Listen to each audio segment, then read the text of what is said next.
The man arrested for murder in a 1987 cold case is pleading not guilty. Maine State Police arrested Stephen Bouchard in Winslow on Friday. He's charged now with murdering Alice Hawks in 1987. He faced a judge today to enter that plea. In 1987, Bouchard and Hawks lived in an apartment together in Westbrook. Bouchard is being held without bail now. The Hawks family releasing a statement through the Maine Attorney General's office that says, in part, they say after many years of unanswered questions, the arrest of Stephen Bouchard brings renewed hope that justice for Alice will finally be achieved. Investigators say weather and road conditions were not a factor in a deadly crash happened in Sanford over the weekend. Police say that happened yesterday just before 9 a.m. near Main Street. We're told Arthur and Catherine Karcher were traveling south when their vehicle drifted into the opposite lane, hitting another vehicle head-on. Police say the Karchers died at the hospital. Both were in their 80s. The other driver was also taken to the hospital with serious injuries. Authorities say they continue investigating that crash. Police also say a driver intentionally tried to run a bicyclist over in Lewiston. This happened yesterday around 1 p.m. near Bartlett Street.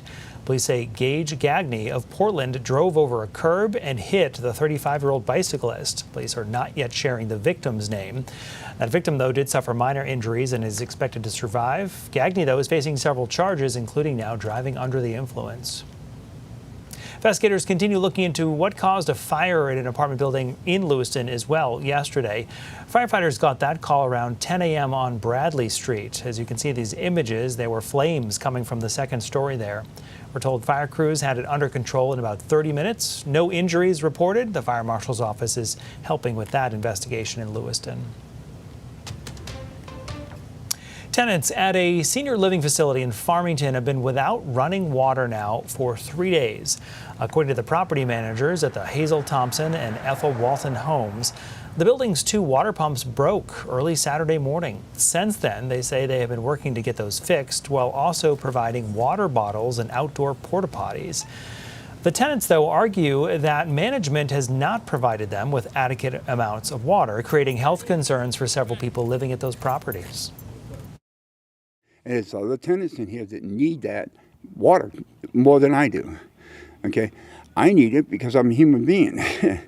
They're human beings too, but they're also people who need it because of their medications and stuff. So they do need it. This is ridiculous. Having to go to a porta potty on the outside of the building is just completely ridiculous.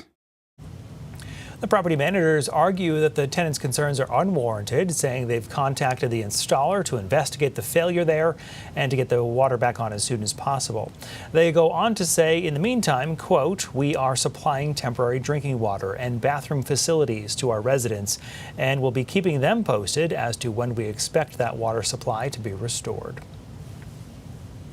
Vice President J.D. Vance is scheduled to make an appearance in Maine this week. According to the Maine Republican Party, he is attending an event at the Bangor International Airport Thursday. The organizers say doors there will open at 9:30. Vance is expected to speak around 12:30. A source familiar with the event telling NBC News he will focus on the Trump administration's anti-fraud efforts while in Maine.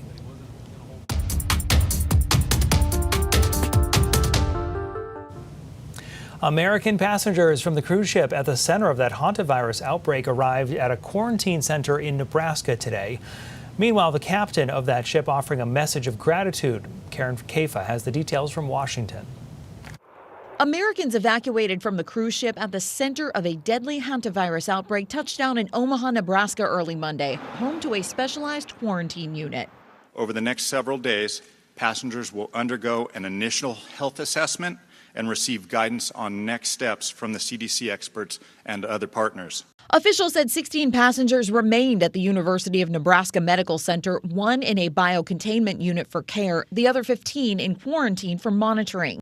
Everyone here is asymptomatic and afebrile and do not have a temperature at this time. 2 others are in a biocontainment unit at Atlanta's Emory University, with 1 experiencing symptoms. Passengers who remain asymptomatic will be given an option to complete a 42-day monitoring period at home or in the medical facilities.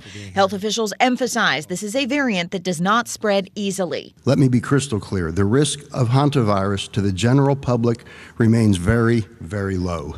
But stops short of a guarantee it won't spread to the general public. There are no guarantees in life. We're putting as many measures in place as possible to ensure that people are safe and healthy, and we keep the community safe and healthy as well. Meanwhile, in a message posted by the cruise ship's operator Monday, the ship's captain thanked the crew, passengers, and others for their support. What moved me the most was your patience, your discipline, and also kindness that you show to each other. At least 3 people have died from the current outbreak, according to the World Health Organization. In Washington, I'm Karen Kafa. Meanwhile, 2 New Hampshire residents are back in the U.S. after they were apparently on that cruise ship. The state's Department of Health and Human Services says the pair are not currently in New Hampshire. In a statement, state officials say they are working with federal partners to assess whether the 2 people will be returning to the state. They also reiterate there is no current health risk to residents, and state officials will provide additional information as it becomes available.